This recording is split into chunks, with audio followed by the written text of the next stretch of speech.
humility is one of the most important qualities which you must have.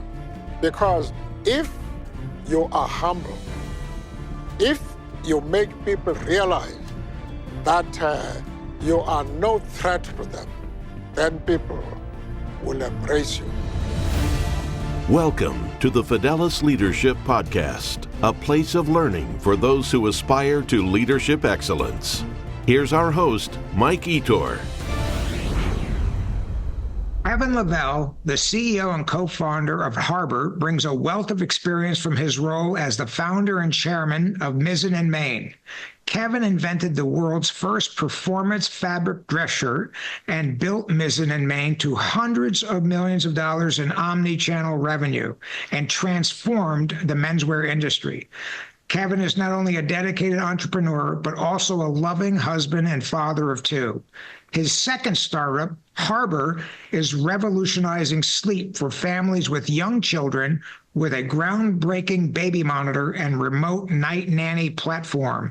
I've been stalking you on social media, Kevin. You got a lot of value to add here. The audience is looking forward to it, I'm sure, once they get a hold of this. And so anyway, thank you and welcome so much to the Fidelis Leadership Podcast. Thanks for having me today. Appreciate the opportunity to connect. Oh, yeah, the pleasure is mine. Well, listen, you've got a very rich background. I could have talked for 10 minutes and not covered it all. So give us a couple more minutes. What more do we need to know about Kevin Lavelle? Yes, always hard to distill down what it is that you put in those first, 5 sentences. Most importantly, I'm a dad and a husband, and, it wouldn't be a podcast about leadership just talking about being a dad and a husband. So, of course, we got to talk about some of the business stuff. But I had a great upbringing, wonderful parents, wonderful life, and I've gotten to do a lot of amazing things. Very lucky.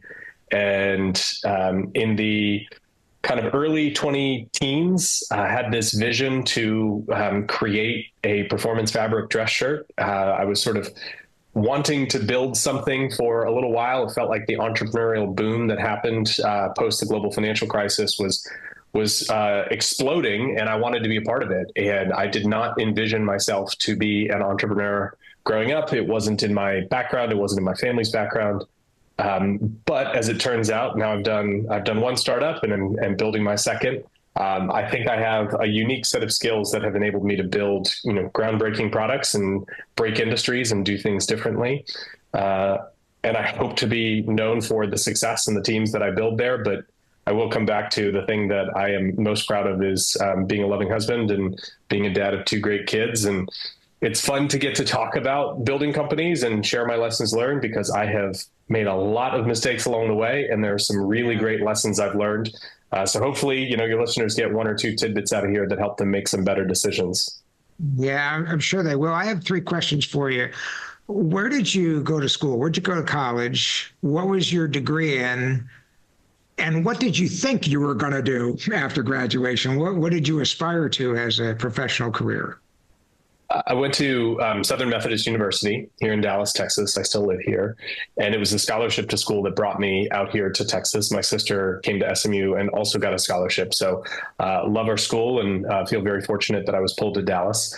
I studied engineering management, which was described to me as a bridge between, pure engineering and business management.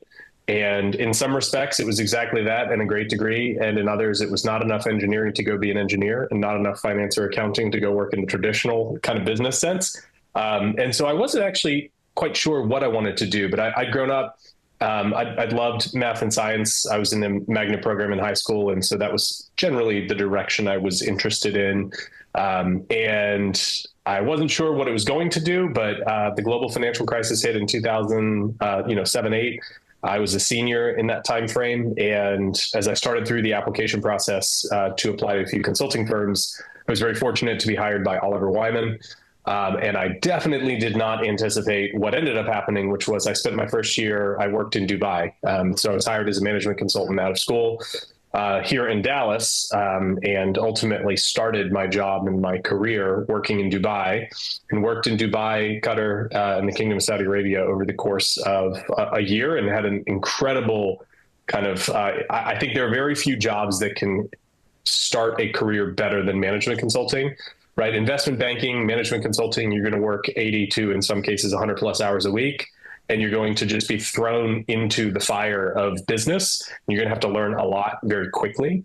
And so I thought it was a great way to start my career. I did it for a few years, was glad I did it, but I ultimately didn't see that's what I wanted to do long term. Yeah, great. I'm just curious, any sports background growing up? I grew up playing a little bit of everything, mostly tennis and golf and soccer. My mom never let me play football, for better or for worse with that. And I was not good enough to play any of them in college. I didn't even sort of try to pursue that. I was sort of a jack of all trades. I love playing beach volleyball. I grew up in Sarasota, Florida, and got to play, therefore, a lot of tennis and golf as well. And so I could pick up in any sport and play a little bit, but I wasn't great in any of them. So that really, I never really went down the path of trying to play in college or beyond. Yes, good. Well, listen, I usually ask people, usually they're with one company, and I ask them who the clients are and all of that and what you do for them. So to clarify, are you still involved with Mizzen+Main? Yes, I'm still the chairman of the company, and chairman of the board, and I will join them for some meetings and calls, and then I won't talk to anybody for 3 or 4 weeks, and then we'll have a board meeting, and some work will come out of the board meeting. But it's having been the CEO and founder, and being the one presenting in the board meetings, I love going into the board meetings, not having all the pressure of all the prep and everything else, and being able to provide guidance and perspective from the outside, but not always having to be the one to go carry out all of the recommendations. So still very much involved as much as they need me to within Mizzen+Main, but my full-time role for now several years has been CEO and co-founder at Harbor. Got it. So let's talk a little bit about Harbor. I very brief description in your intro. What is Harbor? What does it offer for the clientele? Harbor is for parents who are desperate for sleep and sanity back in their life with young kids. We built a much better baby monitor that works with and without internet. It has a dedicated 10-inch monitor, and you have all the benefits of remote access. You have an app, record, rewind. You basically get all the features imaginable, and it's all centered around helping parents and kids get more sleep. Through the camera and monitor, we have also built something that we're calling a Remote Night Nanny, which democratizes access to sleep expertise. So if you can afford it, an in-home night nanny can be one of life's greatest blessings to help your child safely learn the skill of sleep as early as possible. It's the single greatest thing that you can do for your child, alongside making sure they're properly fed, is help them get good, safe sleep, and a lot of it. It's just unaffordable for almost everybody. And so what we've done is we've brought the expertise of in-home night nannies to the masses, because we have a camera and a monitor, and you can grant us access, and our professionally trained night nurses can coach you through all night long what you should be doing, and otherwise allow you to get sleep unless your child needs you. We have been working on this for about 2.5 years. I went down this road because the leading baby monitor product on the market is a Wi-Fi camera with an app on your phone. And I woke up one morning and the app had crashed. And I learned that apps on phones are not baby monitors, because if an app crashes, it can't tell you that it crashed. It's convenient to have an app, and it's nice, but it's not a baby monitor. And so I've wanted to fix this problem since my son was born almost 8 years ago. And so we've built a camera and a 10-inch monitor that connect directly to each other without internet. And both devices also connect to the internet. So you get an app, you can record, you can rewind, and there's all sorts of really great features and benefits. And then the opportunity that we are really excited about is helping parents and kids get more sleep for the first few months and the first several years of that pediatric and postpartum timeframe, which is the most wonderful, awe-inspiring, and challenging time in almost any person's life. Yeah. I have my youngest son and his wife have a baby. She just turned 1, but I was just visiting them, and they were telling me for the first 8 months, they were lucky if they got 2 hours of continuous sleep. They were running ragged, And the unfortunate reality there is there are some children with developmental disabilities or some issues like colic or otherwise, but it is very, very rare that your child isn't capable of sleeping through the night as early as 3, 4, 5 months old. There's no right way to do it. Every parent should take care of their child the way that they best see fit, as long as they're obviously tending to and keeping their child safe. But there's a lot of really bad information out there from people who don't understand the real nature of science and sleep.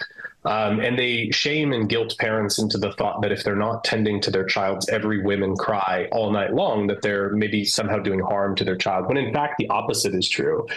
We're going to talk a lot about this. One of my leadership philosophies is very few things are black and white. And it's often presented as this binary choice where parents either let their child cry all night long and don't go in at all, or they're nearly co-sleeping and holding their child's hand all night long. And there's a really happy medium there. And a lot of parents just need to understand that better way. And in some cases, get a little bit of coaching. And so we've now been shipping product to customers for a couple months now and working with many dozen parents directly in one-on-one coaching. And we've had some really life-changing experiences. Parents telling us, "You've given me hope to have a third child. I haven't slept since my first trimester." And we hope we're just getting started on changing eventually millions of families' lives. Yeah, I love it. I love it. Well, you alluded to leadership philosophy. I'm going to ask you three standard questions I ask everybody on the show. So let's just start. If you were limited to just a few sentences on Kevin Lavelle's philosophy of leadership, what would you say? Yeah, it's funny. I've now had the good fortune of leading now 2 startups for many years, and I've never distilled my own leadership philosophy down into a few sentences. So doing so now, which is an exciting challenge. Believe in and empower people, trust but verify, and inspire greatness and make people believe the impossible is possible. And that's what I would distill it down to. And very briefly on that note, I spent several years working for a philanthropy called Stand Together, started by Charles Koch. He wrote an incredible book called Believe in People, and I highly recommend it to everyone, whether you're a leader, working in a company, just starting your career. And it really epitomizes the success of one of the most successful businesses in all of human history. Koch Industries does over $150 billion a year in revenue. They double earnings on average every 6 years, and they work in something like 75 countries. And the only way that that's possible with, I think, something like 100,000 employees is if you believe people are capable of extraordinary things. And what you need to do is give them the opportunity and empower them to go achieve that, understand where their unique capabilities and where their differentiation and opportunity to create value exists, and then empower them to go do so. And so I learned a lot through my experience working with Koch Industries and the family, but that is something that I think in leadership is very binary. There are a lot of leaders who feel like it is their job to control what people do. And I think the greatest leaders who have ever lived empower other people to create things that one person or one small group of people never could. So that would be number one. Trust but verify. It's pretty straightforward, and I think a lot of people have used that before. I tend to operate from a position of if I have vetted a team member or an investor or something along those lines, I've done my work up front, and then I trust that person and it's time to move forward. It doesn't mean never engage and never verify, but I think a lot of progress is blocked because people can't really let go. And so if I've done the work up front, I'm going to trust and we're going to move forward. But then, we're going to check in, we're going to do progress reports, we're going to do OKRs, we're going to make sure we're making the progress we need to. And then the last is with both Mizzen+Main and Harbor, we are creating something that doesn't exist or didn't exist and should. And the only thing that stopped it from doing so is people didn't believe it could be done, should be done, or, it couldn't work if you built it. The Innovator's Dilemma, a great book and a great framework, shows why so often progress doesn't happen, especially within larger companies that could create that opportunity. And so if I can inspire people to create great things and pull together investors and team members and eventually customers, both direct and wholesale customers, because I'm showing a future that can and should exist, but doesn't yet exist, then I'm doing my job as a leader. Yeah, I love it. Well, thank you for that. Very interesting. I don't know if you see me taking notes, but I'll pick up both of those books. I had not heard of either. I'm a voracious reader, so those Amazon will be delivering those within a day or two. So thank you for those recommendations. I want to ask you the standard question I ask everybody that comes on here: leaders, born or made? I thought a lot about this, and I wanted to say yes to that question, but I'm gonna pick a lane here, and I'm gonna say leaders are made. However, I think the best leaders are the ones that come preloaded with the right software, right? They have the right tendencies. Jonathan Haidt has written a lot about kind of how people are born with innate characteristics, and it doesn't mean you can't overcome them or can't change your personality, but some people tend to be more open-minded. Some people tend to be more closed-minded. And then, leadership tends to come, people think about leadership more so later in, college or early career. I think a lot happens in those early years, early childhood years, in terms of how you see the world and how your parents or your caregivers or, those around you frame up what you think is possible within yourself. So I'm going to go with, I think they're made, but I think there are some very critical aspects to innate characteristics that are immutable in some respects. Yeah, I agree with what you're saying. Thank you for that answer, Kevin.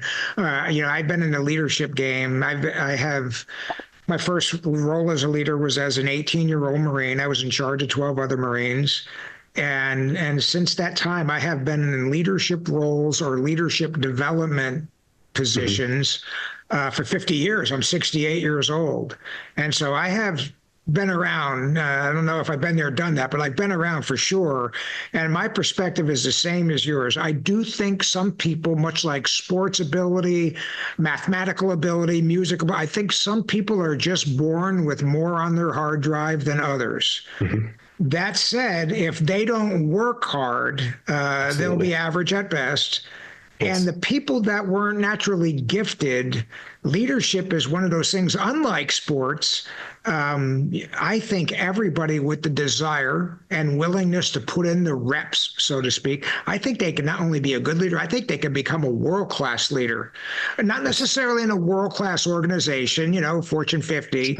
I'm talking about being in charge of the mailroom or the shipping dock or any department in harbor. Yes. As big as it is now, it's going to grow and all of that. People deserve leadership. And so I don't think there's any limits on that. And my son's wrestling coach, who was a very highly rated guy, he had a saying, I don't know if it's his. He used to tell my son growing up, there are people that are born wrestlers, born talented, he said, but let me tell you, kids, hard work beats talent when talent doesn't work hard. Absolutely. And I sat there and I'm like, yeah, very profound, because in that sport, it's absolutely true. And I think, you've been around long enough to know in life in general, it's not the most gifted, most talented, most highly educated, whatever. It's often the people that just have the tenacity, the bias for action, the grit and resilience and all of that. So, yeah, I love it. And, you've been around a long time and you've observed, worked for, management consultant, your own companies and all that. So you have worked for, observed, trained, consulted a lot of leaders. So I'm going to ask you a two-sided question, a coin with two sides, so to speak. The first one is, of the very best of the best leaders you've ever observed, Kevin, are there any habits and traits that most of the best seem to have in common? Yeah, in terms of traits, I would say humility, confidence, and curiosity. Those, I think, are the most important innate traits, because some leaders need to be loud and extroverted. Some need to be a little more quiet and have a, firmer hand. Some need to be more empathetic. It really depends on the role and the type of operation or business or military unit, or, there's very different ways to be a leader, but those core things and, humility, I think oftentimes is mischaracterized. When I think about humility, I think people who understand I don't have all the answers. I need to hear from other people. I need to have my assumptions challenged. I need to be prepared to be wrong, rather than, the leadership who comes out and says, I know what we're going to do. And, they just force everyone to go do it. Confidence, being a leader, being a startup founder, being a, military unit leader can be a very lonely spot. And there are times where there's absolutely no right answer. You have to pick among a series of bad options, and you have to try to do your best. And so if you have humility, you can be informed for the best one, but the confidence to say it's time to make a decision and go, because if you waver, and if you are unable to drive forward, with that confidence, it can be very hard for other people or impossible to get you to move forward. Jocko, if you've ever listened to a podcast, you've heard Jocko Willink, and he's built a great business and a great brand.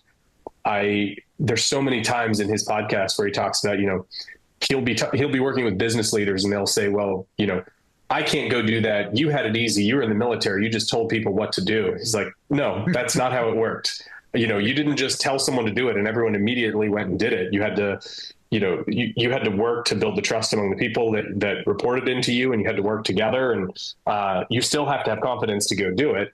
And then the last thing I would say is generally curiosity. And I think curiosity and humility need to go hand in hand. I look at them differently. But people who are curious are more likely to learn and find new ways to adapt and to move forward. And if you are curious, you are more likely to pull out from people the things that will help you work with them. And you inspire them to join in your leadership. One of my favorite shows is Ted Lasso. There's an unbelievable scene where he talks about curiosity and how important it was that curiosity is an important, just a fundamental trait in being successful and being a leader. If you've seen the show, it's when he's playing darts against the former owner of the team. And that really sticks out to me, especially because it's such a heartwarming scene overall. Yeah, I love it. Well, listen, by the way, I was serving the Marine Corps for 24 years, entered the business world, quickly found myself at the executive level in a publicly traded company. And I can't tell you how many times people don't know, and I don't begrudge them. Their whole concept of the military is Rambo, Full Metal Jacket, so that, and they think, well, Mike, you had it easy, and I've had people, well-meaning people say, Mike, it must have been a shock to you, moving from Marine Corps leadership to that. I said, no, actually, it was seamless. They're like, what? I said, I don't know how you think we lead in the military, but I can count, other than, when I was an enlisted man, I was a drill instructor, and there was a whole lot of yelling going on there. I can guarantee you that. But aside from that, 24 years, I can count on one hand the number of times I ever raised my voice at a Marine, outside of a combat situation where it was too noisy and all that. And so, yes. And so I agree it's not that easy. Like, well, you got to do this, you got to listen. Trust me, in the military, people can slow the works of progress down mightily. Yeah. If you handle them wrong. They're human beings. So I love Jocko's perspective, and I applaud you for picking up on that. I think what you're really showing is you are casting a wide net via your curiosity. And I have told people in other podcasts that 15 years, publicly traded executive, billion-dollar company, and the highest professional compliment I ever received, bar none, was about midway through that 15 years. My CEO said, Mike, more than any other executive on this team, you are incredibly professionally curious. And I'm like, okay, that's a good thing, right? He goes, it's a great thing. He said, you came here and you knew leadership, you knew nothing about business. But all of a sudden you're like, hey, did you see the Wall Street Journal? Is that going to affect our industry? Hey, did you watch CNBC this morning? Yeah, blah, blah, blah. And you are pushing people. And it became very clear that you're reading to a level that most people aren't and casting a wide net. And this isn't meant to puff me up. we come from two different backgrounds and very diverse backgrounds, you and I, Kevin. But that professional curiosity, I love it. I absolutely applaud it. And I don't think it's something you have to be born with. I think I learned it. I think I learned it. Your thoughts on this? I would agree. And I actually remember receiving a similar compliment along the way. And I didn't realize how much it was appreciated in the professional world. And it was reinforced for me in a big way. I think you can develop curiosity. I think I really developed mine in college. I will say, carrying forward to the second part of your question and very related to the curiosity, in terms of habits, look, some people are morning, they get up at 4 a.m., they work out and they crush it. And some people are night owls, and some people travel a lot, and some people have great families. Some people have terrible families. And there's a lot of different habits when it comes to effective leadership. However, I think a universal truism in terms of habits is a very effective reading and writing. So if you are an effective reader and an effective writer, I think it goes along with curiosity. That is a trait that whether you get up at 4 a.m. or you never work out at all, the consistency there, I think, is really important, because when you read, again, coming back to the importance of curiosity, you see how few new things under the sun exist, right? Humanity has just been on a circle, and things are very much the same from, 20 days ago to 20 years ago to 2,000 years ago. There's a lot of similarities. And the ability to write, most famously Jeff Bezos with his, write the memo and everyone sits down and reads it before the meetings. The ability to write means you are a very clear thinker, and you can crystallize what it is that's in your head and communicate that and convey it more effectively. Some leaders are great public speakers and some are terrible, but if you're a great writer, I think it is transcendent across all the different types of other traits and habits that exist in the world of leadership. Yeah, I agree with that. It's my professional experience too. In fact, when I first was out in the corporate world, Kevin, my boss was a very accomplished executive, and he said exactly that. He said, Mike, I've seen a lot of talented men and women out here. The people that rise quickly and stay there and are the most effective are those that can communicate effectively, crisply, concisely, and timely, orally and in writing. Yes. And he said, some can do either. Few can do both, but the ones that can, those are the ones that kind of lap their peers, so to speak. So I'm with you on that. Well, let's go back to that two-sided coin question. You gave some great feedback on the very best you observed, and unfortunately, on the other end of that bell curve, there are ineffective and, let's face it, sometimes just bad leaders. Any traits, habits, skills, or lack thereof that most of the bottom end of the bell curve seem to possess in common?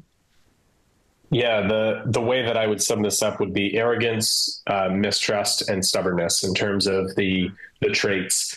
I think that's all relatively self-explanatory, and very interlinked into, I think, a misplaced ego and a lack of humility. If I had to distill it into one thing, I would say it would be a lack of humility.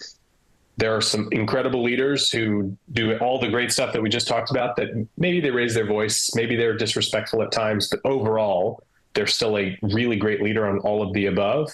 But the lack of humility in terms of decision-making, seeking guidance from others, shutting down dissent or challenge, that I think is the most critical point of failure, whether you are in the military, whether you're in business, whether you're in the nonprofit world, whether you're on a team. When you have that lack of humility, it will torpedo nearly all chances of success, right? When you think about the compounding over time, if you're successful with a profound lack of humility, it's just a matter of time before it catches up with you and everything all the wheels come off. Whereas if the opposite of that, if you have that humility and you have that intellectual curiosity, the compounding effect over time, eventually things will go right. And that's a very distinct difference between the best leaders and the most ineffective ones. Yeah, thank you for that. Well, I have, in the process of doing research for you being a guest here, I've listened to several podcasts that you were on. And so I'm going to ask you a few questions because I kind of already know the answers because I've heard you on other podcasts, but the audience, I think you talk about gold nuggets, maybe. I think you're getting ready to drop a few. So let's just get started. I know that you hold great emphasis in the power of personal engagement in business. What is that? What's that term mean? And can you provide some examples? So when it came to building Mizzen+Main and when it's come to building Harbor, people need to believe in the thing that I'm trying to go build and do. And at first I need to get the vendors to take a risk and take a chance on working with me to make the product. I need to convince some investors to back what it is that I'm doing. I self-funded Mizzen+Main to start with, and I've raised a lot of money for Harbor. And it comes down to the relationships that you build and some of the traits that we just talked about in terms of humility and intellectual curiosity when you're meeting with prospective team members, finding a co-founder, working with investors. And so much of it comes down to the relationship that I'm able to build with people. In some cases, over a long period of time, where eventually you look to say, will you back me? Will you join me? Will you support me? Will you buy from me? And in other cases, it's a very short period of time to establish a level of credibility and trust, whether, again, it's with a vendor, a team member, or an investor. And so I don't think I wouldn't have been able to do anything across Mizzen+Main or Harbor without being deeply personally engaged in the relationships and the conversations. And in some cases, you're asking people to take a leap of faith with you, which is its own challenge. And in others, it's, hey, everything that you've known and all the relationship that we've had, can we convert that into this professional relationship? Or will you back me, or will you support the work that I'm doing? I think it's important along the way to support people at a time when you don't need anything, not because one day you may call it in, but because it's the right thing to do in business and in life, is to support other people along the way. Because eventually you may ask, and if you never ask, well, you'll just feel great that you played an important role in someone else's journey. And I think about two of the more meaningful, I've had a lot of amazing investors and people have taken leaps of faith to join the team. But a really small interaction that I had with a couple people sticks with me almost above all the rest. A friend from college named Brooks Powell was one of the first people to buy a Mizzen+Main shirt, published mizzenandmain.com. And he went on and bought the first shirt. And at the time, our shirts were $99. It's not breaking the bank to buy one of those. But I had friends that I knew for 5, 6, 7 years that never bought a shirt. And it's nothing wrong with them. They don't have to. It's not some obligation. But I think about Brooks often. And he and I weren't that good of friends in college. I mean, we were friends. But and then when it came to start Harbor, a fellow entrepreneur named Cody Barbo started Trust and Will. And then a friend from YPO named Munir Kuzbari both reached out to me and said, I want to be your first customer. Two guys that I know decently well. I'm much better friends with other people, and they would say the same. But that level of, I want to support an entrepreneur on their journey only comes from, I have a relationship with them and they believe in what I'm doing and they want to be a part of it. So I think that's a really crystallized example of what that means. Yeah, thank you for that. I've also heard you habitually mention what you refer to as nuanced conversations. So first, again, what are those and how do they affect relationships with your colleagues?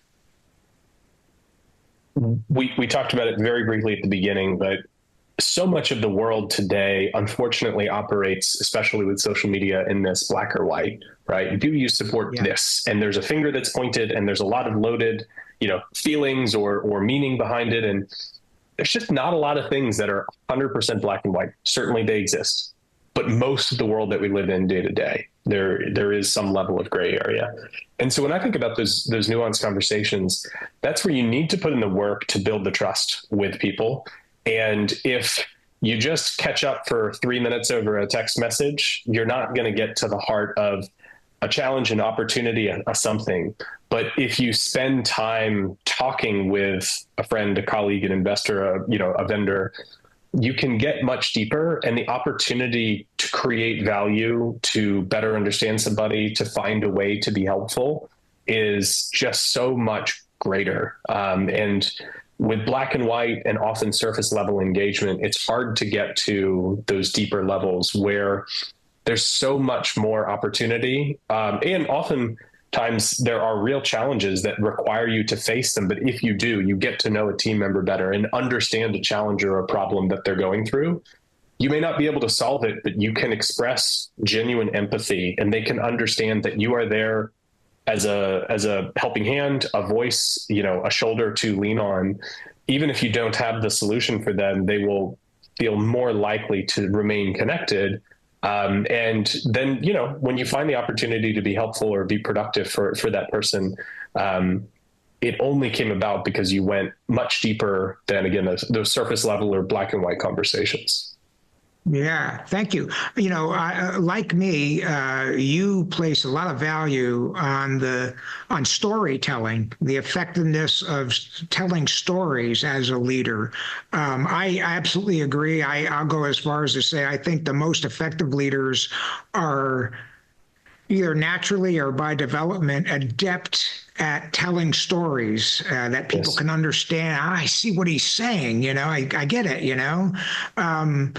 Let's elaborate on it a little bit. What's your thoughts on the art of storytelling for a leader and how effective it can be? Yeah, let's think about for a second, as a way to frame it up, the most powerful movies or books that you've ever read, or more importantly, when it comes to leadership and the art of business or military or life. Great stories like Star Wars or great books like A Tale of Two Cities, they stay with you for, in many cases, your whole life.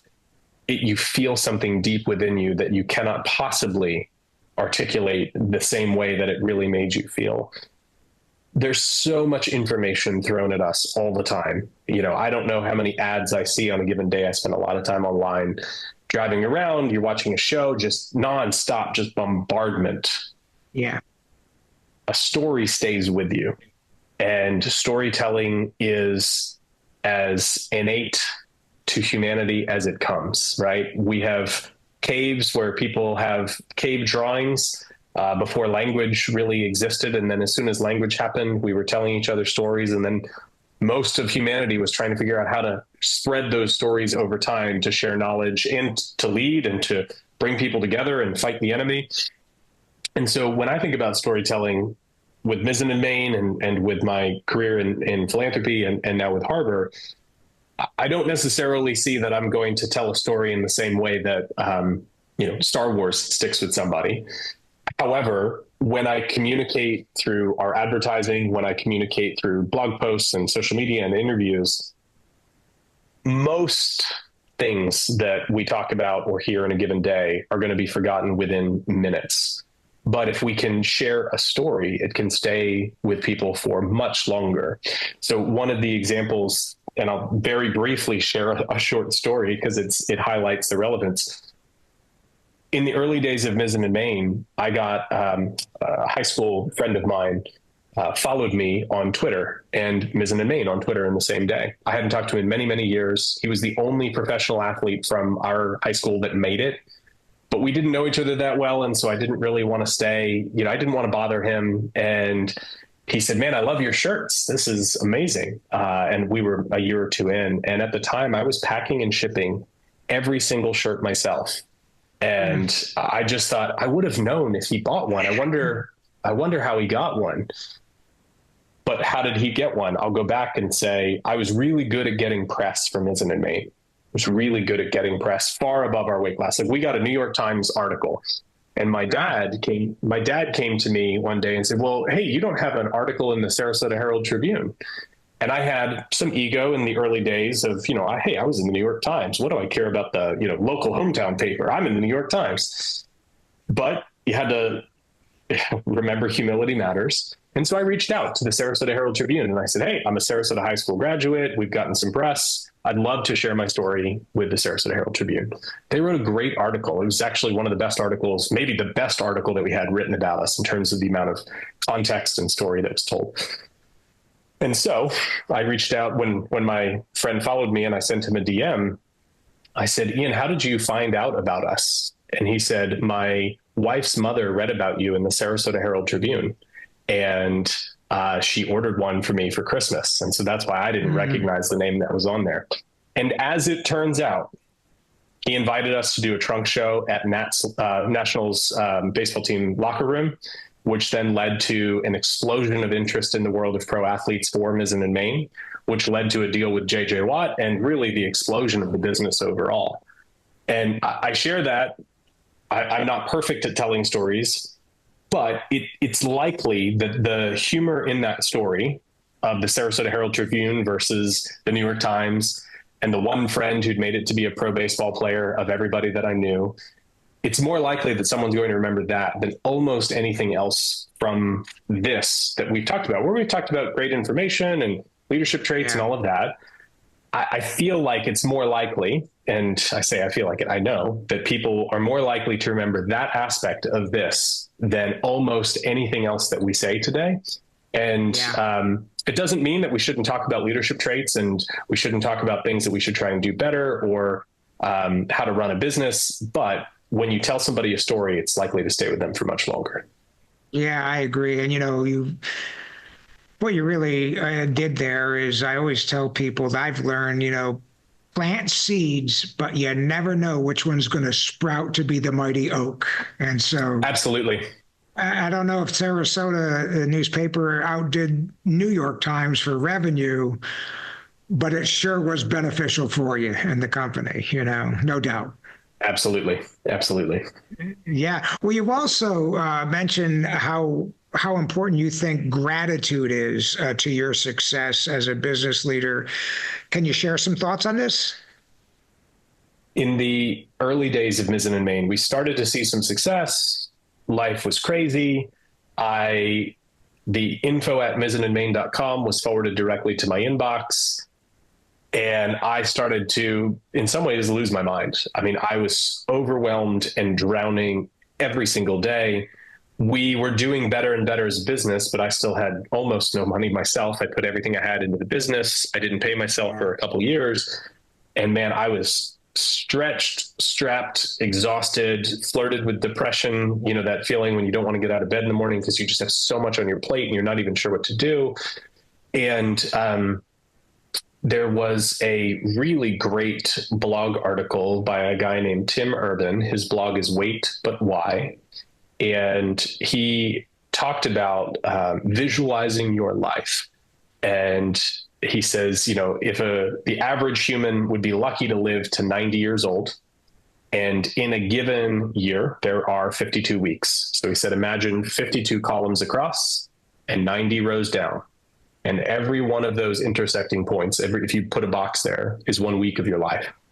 And so at the end of the week, did you use that week well or did you not? Sure, that's helpful. But then he said, more powerful is, he said, I see my dad once or twice a year.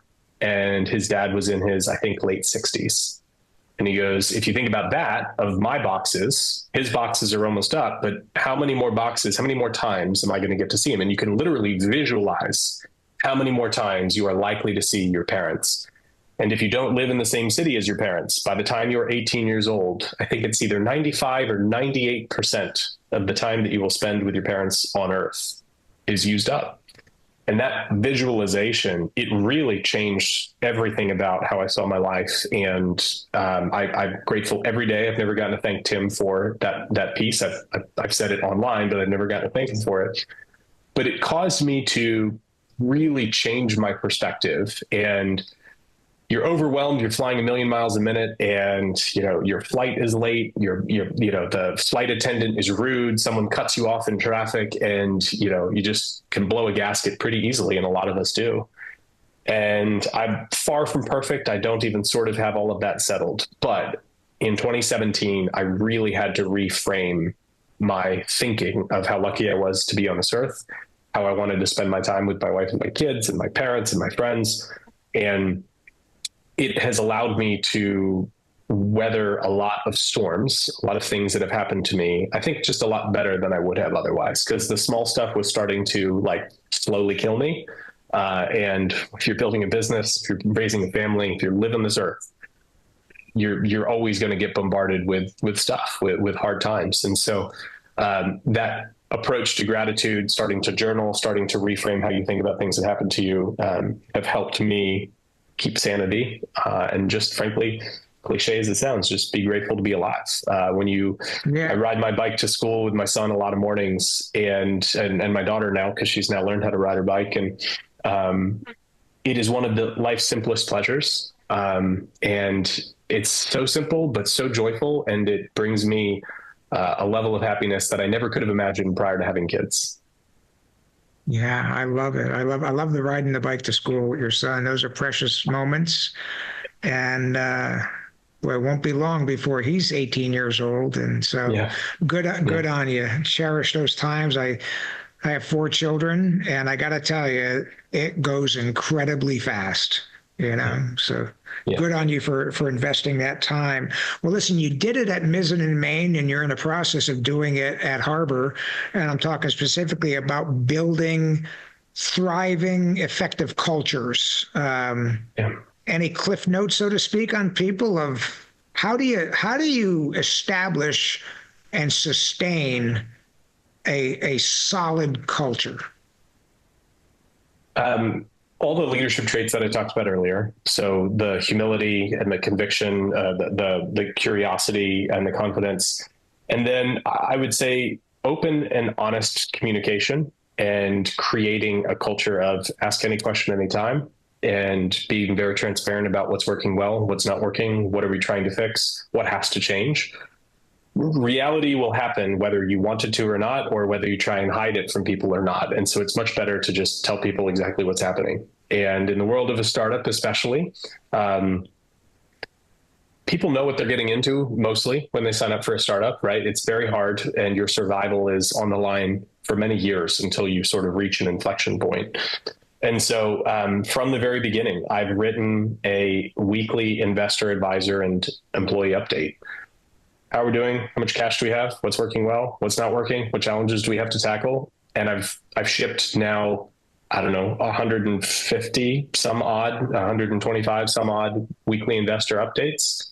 A lot of times it's just for me. What's working? What's not working? What do I need to face? What's going on? But open and honest communication is the best disinfectant for almost anything. And if it's not the right fit for somebody, they'll tell you, and they shouldn't be there anyway. Yeah, I agree with that. Well, listen, you're on your second one here, and I was curious, as a leader, are you doing anything differently second time around as a founder? Moving faster with more conviction. And while respecting, confidentiality of some of the things that have unfolded, when I know it's right or I know it's wrong, you got to move quickly and make that decision immediately, because too much is on the line. And that can come from, hiring and firing, and it can come from where to spend time and energy working with vendors. Whereas the first time around, I felt this sense of debt and gratitude to everyone that was working with us that sometimes I didn't want to say it's not working. And the best thing I can do for our business, which is investors, employees, and customers, and the best thing I can do for a team member or a vendor, is get to that decision as fast as possible, do it respectfully, and move forward. And I learned a lot. The first time I started a business, Mizzen+Main, I'd never interviewed somebody, let alone hired, fired, run a P&L. And now, I don't know, 13 years into this whole world of startup and experience, it's not easier to face difficult decisions. It still stinks, but I come at it with a different sense of peace and understanding. And it ultimately is the best thing that you can do for somebody. If it's the wrong fit or the wrong vendor, setting them free to go create more value in a better environment is actually the best thing that you can do for that person, even if it's going to be disruptive and really challenging for a short period of time, whether it's a person or a vendor. Yeah, I love it. Well, Kevin, unfortunately, we're out of time, but I can't let you out of here without asking you the fantasy question I ask everybody on the show. If you were able to bring back one leader from the past, spend a day with that person, who would you choose and why? I think I would say Ulysses Grant. I have read a biography on him, and I find him to be one of the most fascinating historical figures. I could probably answer that question 100 different times if you asked me over the next decade. But what Grant did for this country, Lincoln obviously gets a lot of credit. But when you read about the Army at the time and what dire straits the military was in, Grant really saved the United States. And he did it as somebody that was perpetually doubted, had very little success, he was a fine West Point grad. He had some minor success in the military, but sort of washed out, and no one really believed in him. And then slowly but surely, he became the general that saved the United States of America. And when I think about any challenge that I face on a daily basis, when you think about you've served in the military, it is an especially hard burden to lead men in battle and understand that you may ultimately be responsible for the loss of life. The losses that Grant faced were just unimaginable. And it takes a unique person to be able to shoulder that and keep going again and again and again and again in service of the greater good over time. And it would have broken almost every man in all of human history. They would have just said, I can't keep going. I've got to give up. And indeed, everyone else that had been around him sort of had. So I find Grant's story remarkable. It's also sad and tragic in the end of his life. But he is a figure in U.S. history that I admire greatly. Yeah, well said. Well said. Well, listen, I think people are going to want to reach out to you potentially. Yeah. Where can we find you? And how do we get to Mizzen+Main and Harbor? Thank you so much. So at Harbor, our mission is happier parents and healthier families. And we have a ton of free resources. We want to help parents in any way that we possibly can. So harbor.co, there's a lot of great resources. If you want to be a customer, great. If you just want some help with sleep, we can do that too. And then mizzenandmain.com, MIZZENANDMAIN. And you can find me at kevinslavelle.com, and I'm on X and LinkedIn. You can find me there at Kevin S. Lavelle. Ultimately, it's such a privilege to be able to be a leader and to share some of the hard-fought lessons that I've won. So hopefully this helps one person listening make a decision or think of something differently. And it's a little bit of an overwhelming time in life with 2 startups and 2 young kids. But if I can ever be helpful, encourage folks to reach out on LinkedIn or X, and look forward to hopefully connecting in some way, shape, or form. Thank you so much for the opportunity today, Mike. Well, thank you. And it's, I think you're going to affect a lot more than one person, Kevin. So I appreciate your time. I know it's valuable. And I humbly ask that you consider coming back and doing another one sometime. That sounds great. Thanks for all you do to inspire leaders as well. Thank you. Be well, Kevin. We hope you've enjoyed this podcast. Please subscribe, rate, review, and recommend to your friends. Please visit our website at fidelisleadership.com and sign up for our leadership newsletter. Until next time, remember the words of the ancient Greek philosopher Pericles. What you leave behind is not what is engraved in stone monuments, but is woven in the lives of others.